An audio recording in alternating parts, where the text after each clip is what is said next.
I'm going to give you 6 tips on how to get better quality sleep. Number 1, caffeine consumption. This is about the most disregarded fact about caffeine and its effect on sleep quality. Caffeine blocks a neurotransmitter in your brain called adenosine. Adenosine is responsible for making you feel sleepy at night. As the day goes on, your adenosine levels increase throughout the day. How caffeine works is its molecular structure is similar to caffeine, that it's able to bind to the adenosine receptor in the brain, giving you more energy and reducing fatigue. It increases your adrenaline levels, making you feel more awake. It takes about 6 hours for half the caffeine that you consume to be out of your system. Let's say you consume 4 cups of coffee at 6 p.m. Once 12 o'clock comes around, you're ready for bed, you still have about 2 cups of coffee left in your system. That's like drinking 2 cups of coffee right before bed. Doesn't sound like a very good idea, does it? So in this hypothetical scenario, you're basically laying in bed trying to fall asleep, and your brain thinks that there's like a bear at the end of your bed ready to kill you because your mind is so amped up and you're full of adrenaline,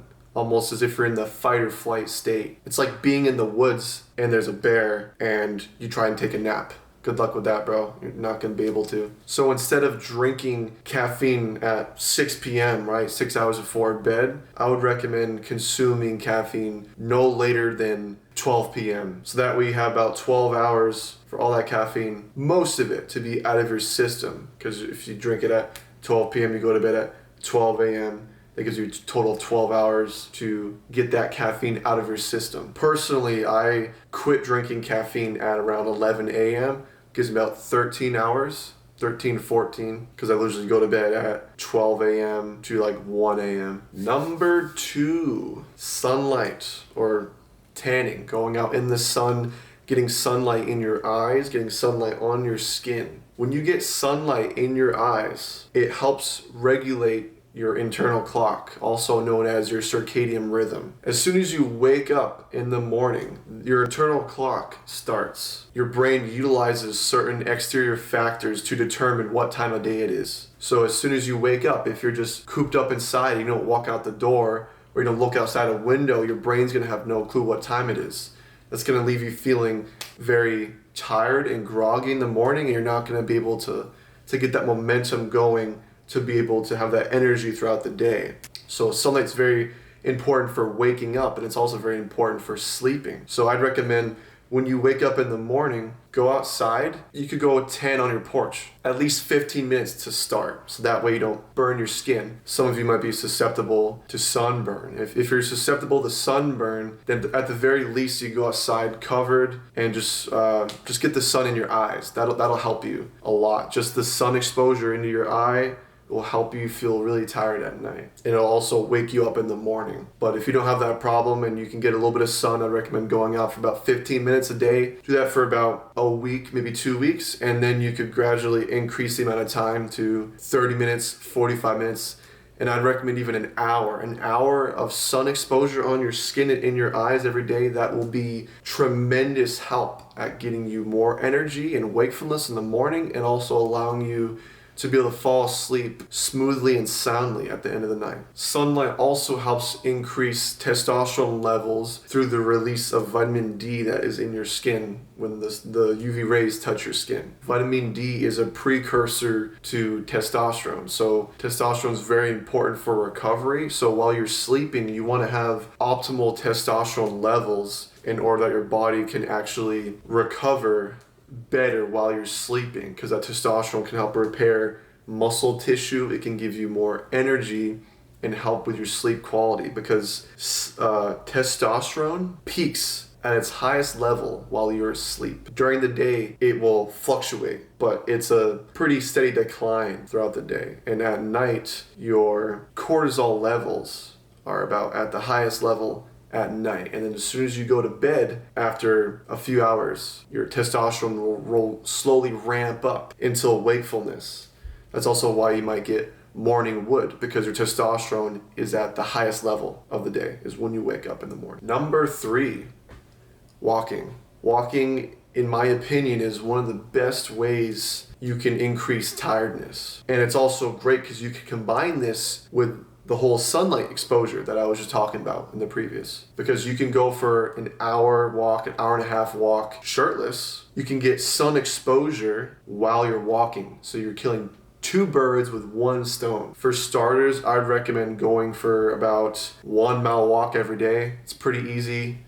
The average person can walk about 1 mile in about 15 or 20 minutes at a reasonable pace. So it's very easy to start a new habit when you start off with a low goal. In your mind, you could say, oh, I'm just gonna walk 1 mile, not much. And then you end up finding yourself choosing and wanting to walk more than 1 mile. You might be like, oh, 1 mile is kind of short, and I kind of enjoyed myself. Let me go walk 2 miles. So now you're walking 2 miles. But after you slowly built up the amount of miles you're walking every day, I would say about 5 miles every day is very, very good solid number. That's about hour and a half, 2 hour walk every single day, like about 10,000 steps. But getting in about 10,000 steps, 5,000 miles every day, that's going to increase your blood flow in your entire body, and it's going to initiate recovery, right? And what is sleep? Sleep is recovery. It's how you recover. So if you're damaging your body, you're wearing out your muscles, you're utilizing that energy and expending that energy out, you need to recover that energy. And so when you're walking outside and you're burning off calories, utilizing energy and breaking down muscle tissue, as soon as it's ready for bed, you're not just mentally tired because of the adenosine that increases throughout the day and the melatonin that gets released, but you're also physically tired because your muscles are literally hurting. They might be a little bit sore, they might be tired, you might be fatigued, and then that'll allow you to actually get better quality sleep. Number 4, weightlifting, sports, calisthenics, high intensity interval training, you name it. Anything that is very high intensity that utilizes mainly strength and very minimal endurance was also very, very effective for making you more tired. It increases testosterone level in men by a crazy amount. I'm not sure the exact number, but it's probably like 40%. And like I said previously, testosterone is very important during sleep because it helps you recover. And not only just the testosterone, but like I was talking about with walking, how that physical act is burning calories and breaking down muscles. Weightlifting does that even more. So you're breaking down all your muscles, and at the end of the night, you're going to be sore, you're going to be tired, and you're going to want to sleep because you're not just mentally tired, but you're physically tired. Just like with the walking, it's like the same thing. All right, last but not least, number 6. Okay, pause. For some reason, I skipped past number 5. Number 5, supplements. Magnesium, specifically, is by far one of the most important supplements you could take for optimizing sleep. It helps with relaxing your muscles and your mind. Also, passion flower is also really good. I combine that with the two, some passion flower and magnesium before bed together, and those two together are very powerful. Tryptophan has some promising evidence for inducing sleepiness. Instead of taking a supplement form, I'd recommend drinking a glass of milk before bed. Milk has whey and casein protein, and tryptophan is an amino acid. You find tryptophan in proteins. If you don't want to drink a glass of milk, you could also make a protein shake. You could do a whey protein shake, a casein protein shake. As long as that protein has tryptophan in it, that's all that matters. Keeping a cool body temperature. If you lay in your bed and it's 75 degrees in your room, your heart is going to be racing. It's going to be trying to cool down your body, and it's going to end up keeping you awake because your heart's beating faster. Your body is trying to remain at a cooler state and it's not able to relax. So turn down that temperature to at least 70 degrees. The most optimal temperature for high quality sleep is in between 64 and 68.